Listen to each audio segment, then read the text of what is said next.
Assalamualaikum warahmatullahi wabarakatuh.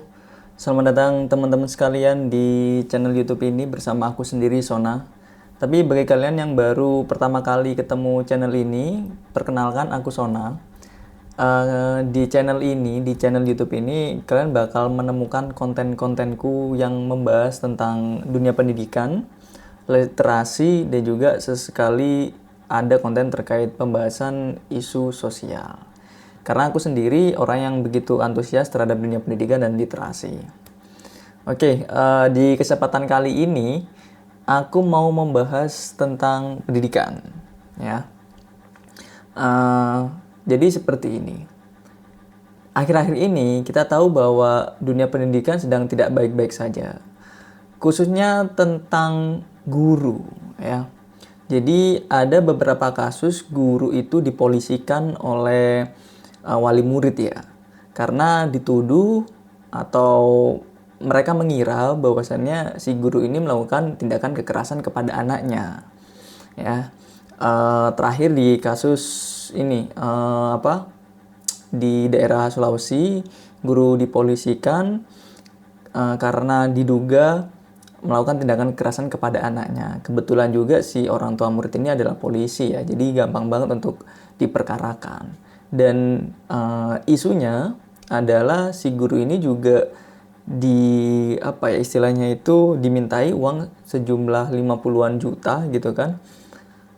Kalau tidak membayar ya ini ya bakal diperkarakan lebih lanjut. Kasus itu viral.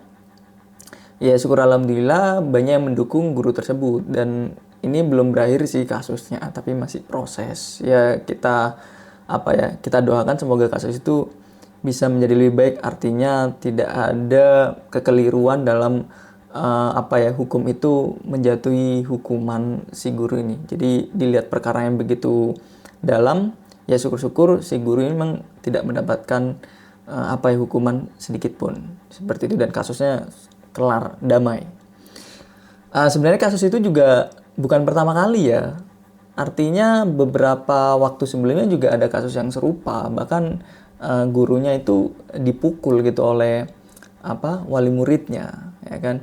Dan begitu banyak kasus yang mungkin juga nggak terekspos oleh media. Aku yakin banyak banget kasus-kasus yang seperti itu. Artinya guru juga dirugikan dalam konteks ini. Nah, aku melihat kasus-kasus seperti ini tuh ya memang sih ada letak kesalahannya adalah ini guru juga ada letak kesalahannya ya. Cuma emang concern utamanya mungkin ada di orang tua sebenarnya. Jadi mungkin orang tua berpikir sudah membayar sehingga menginginkan sekolah itu memberikan perlakuan yang begitu baik kepada anaknya gitu. Sementara faktanya diduga anaknya malah mendapatkan kekerasan. Sehingga orang tua serta-merta bisa mengkasuskan seperti itu tanpa melihat ada unsur pendidikan sama sekali. Itu benar-benar dimentahkan. Langsung aja itu tindakan kekerasan dan langsung diperkarakan. Aku melihatnya seperti itu sebenarnya. Jadi emang orang tua ini mesti lebih diedukasi lagi bagaimana sih konsep pendidikan seperti itu. Tapi bukan itu yang ingin aku tonjolkan di video kali ini. Yang aku tonjolkan adalah unsur kesalahan gurunya. Maksudnya gini, kita harus akui bahwa kekeliruan seperti itu karena guru atau pihak sekolah pun juga tidak memahami secara mendetail tentang background dari siswa tersebut. Jadi siswa-siswanya ini nggak benar-benar diketahui background atau latar belakangnya itu seperti apa sih. Menurutku sih ya sekolah atau guru itu tidak memiliki informasi yang begitu detail siswanya seperti apa. Hanya tahu ini siswa yang mereka harus didik dan mereka harus ajar dan diberikan materi dan seperti itu. Tidak melihat begitu detail. Mereka melihat tapi tidak begitu detail. Aku yakin seperti itu. Nah, maka dari itu sebenarnya aku ada ide gitu yang mungkin ini bisa membantu ya. Jadi intinya adalah si guru ini harus punya informasi yang begitu rinci, begitu detail terkait latar belakang siswanya. Artinya pendidikan atau dunia pendidikan ini harus mencontoh apa yang menjadi konsep bisnis. Iya, pendidikan harus meniru suatu unit bisnis, ya kan? Terkait dari ini data atau informasi dari siswa. Jadi gini, kalau ngomongin bisnis, ya otomatis orientasinya adalah keuntungan ya. Nah, kalau kita ngomongin keuntungan dari suatu unit bisnis, ya itu kalau ditarik ke belakang melalui salesnya atau kegiatan sellingnya. Nah, kegiatan selling ini juga dirumuskan pada kegiatan marketing. Nah, kegiatan marketing ini harus berlandaskan dari data demografi target pasarnya.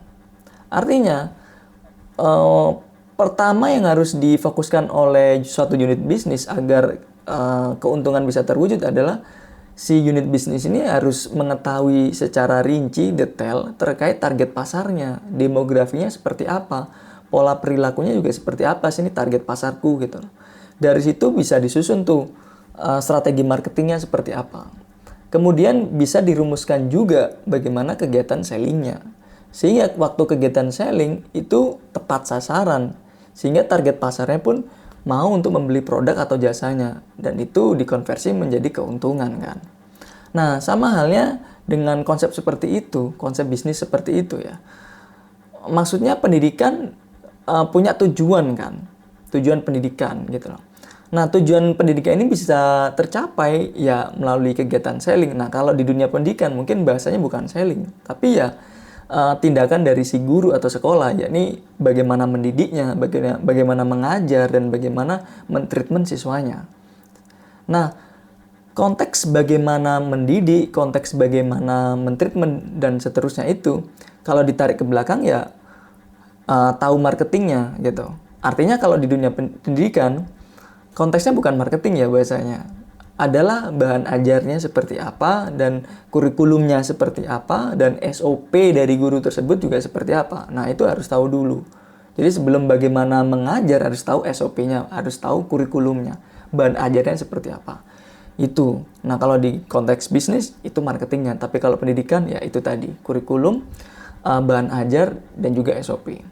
Nah, ditarik ke belakang, untuk bisa merumuskan kurikulum, untuk bisa merumuskan SOP, dan merumuskan bahan ajar, pendidikan harus tahu dulu yang namanya siswa ini seperti apa sih latar belakangnya, demografinya seperti apa. Nah, dunia pendidikan harus membuat itu melalui pemerintah yang membuatnya otomatis. Ya. Dan itu dijadikan suatu database yang terintegrasi. Bisa dalam bentuk online juga. Better memang dalam bentuk online ya, karena bisa diakses sekolah-sekolah manapun gitu loh.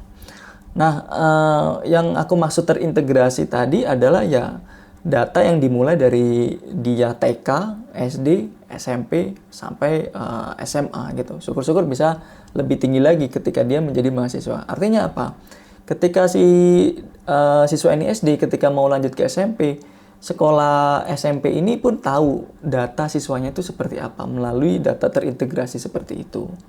Dan karena ini database yang sifatnya penting, ya menurutku harus ada pihak tertentu yang menangani ini, ada lembaga tertentu yang menangani ini gitu.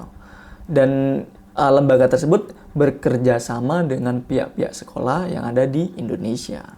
Nantinya data ini bisa menjadi rujukan, bisa menjadi referensi, bahkan formula untuk sekolah, untuk guru, bagaimana mentreatment siswanya sehingga tepat sasaran gitu loh. Ketika dia ingin mendidik si anak gitu, oh dilihat latar belakangnya seperti apa, oh seperti ini, keluarga yang seperti ini, ekonomi keluarganya juga seperti ini, bagaimana orang tuanya di rumah mentreatment si anak. Nah, itu bisa diketahui dengan pasti sehingga itu bisa membantunya dalam mentreatment anak ini. Oh, anak ini punya latar belakang seperti ini. Oh, seharusnya dia di treatment A.